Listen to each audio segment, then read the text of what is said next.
और इस बीच ऑपरेशन सिंदूर को लेकर के बीएसएफ का बयान, 40 से 50 आतंकी घुसपैठ की कोशिश में थे। आतंकियों को आगे कर पाक सेना घुसपैठ कराना चाहती थी। फॉरवर्ड पोस्ट को नुकसान पहुंचाने की साजिश थी।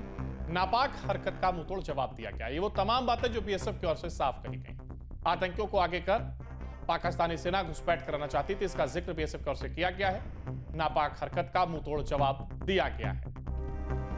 नुकसान पहुंचाने की यह साजिश थी। फॉरवर्ड पोस्ट को यह नुकसान पहुंचाना चाहते थे, हालांकि नापाक हरकत का मुंहतोड़ जवाब दिया गया है। ये बात बीएसएफ ने साफ कही। रात को जैसे आईजी साहब ने बताया, अभी काफ़ी इनपुट्स हमारे पास थे। अभी भारी जमावड़ा जो उग्रवादियों का सियालकोट एरिया में जो इनके लॉन्च पैड्स हैं वहाँ पे है।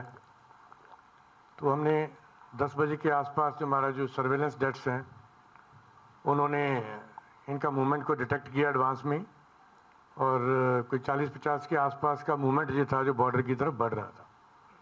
तो उस समय अंदेशा एप्रिसिएशन यही था भी या तो ये इन्फिल्ट्रेशन करेंगे या हमारे फॉरवर्ड जो बंकर्स हैं उनका नुकसान पहुंचाने की ये कोशिश करेंगे। तो इस पर कॉल लिया गया, तो प्रीएम्प्टिव हमने उनको स्ट्राइक किया, जिससे भारी नुकसान उनको हुआ। उनका मूवमेंट जो है स्कटल हुआ उस एरिया में।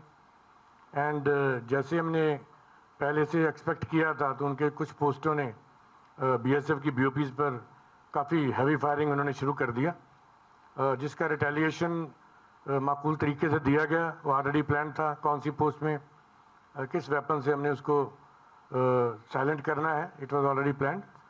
एंड बहुत अच्छा जवानों ने जो है उनका मुकाबला किया। मॉर्टर डेट्स का जो फायर बहुत स्किलफुल और बहुत स्टीक फायर था, जिसके कारण वो पोस्टों से भागते भी दिखाई गए, जैसे आपने वीडियो में देखा है। अपने पोस्ट छोड़ छोड़ कर भागने लग गए, और जो मूवमेंट पूरा उनका स्कटल हुआ, और जो इनपुट्स हैं काफ़ी उनके लोग हताहत हुए उस इलाके में, टेररिस्ट भी और उनके सपोर्टर्स भी, और कुछ आर्मी और रेंजर्स भी। So that is all about that, and rest is history. We have already briefed you on site about that. BSF के आईजीपी जम्बू शशांक आनंद ने बताया है कि उन्हें जानकारी मिली है कि सीमा पार लॉन्च पैड पर आतंकी फिर से एकजुट हो रहे हैं। वो घुसपैठ की कोशिश में है, लेकिन सुरक्षा बल अलर्ट पर है।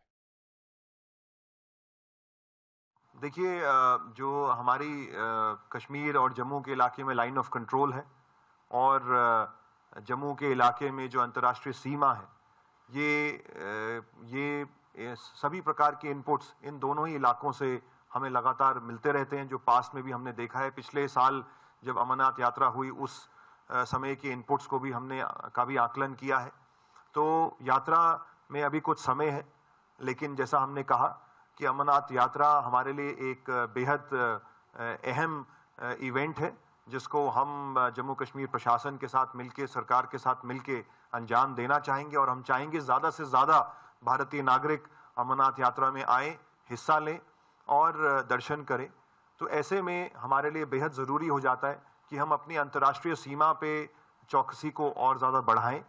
तो अभी फ़िलहाल ऐसा कोई इनपुट हमारे पास स्पष्ट तौर पे प्राप्त नहीं हुआ है कि कितने आतंकवादी घुसपैठ के लिए कब आएंगे, परंतु लगातार हमें ये सूचनाएं आ रही हैं कि आतंकवादी संगठनों के द्वारा प्रयास किया जा रहा है। वो अपने कैंप्स में वापस लौट रहे हैं, ट्रेनिंग कर रहे हैं, और जहाँ पे भी उनको लगे कि चौकसी कम है वहाँ से वो कोशिश करेंगे। तो चाहे एलओसी हो चाहे आईबी हो, हमें सुरक्षा बलों को सभी इलाकों में हर प्रकार चौकस रहना